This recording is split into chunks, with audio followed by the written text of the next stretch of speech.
కంటి పాపలా కాచినవయా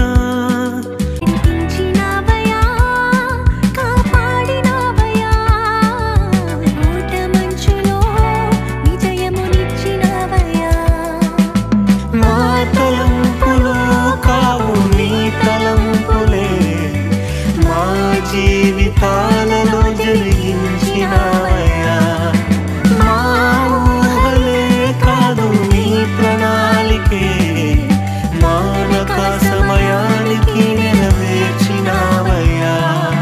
కంటి పాపలా కాచినవయ్యా చంటి పాపను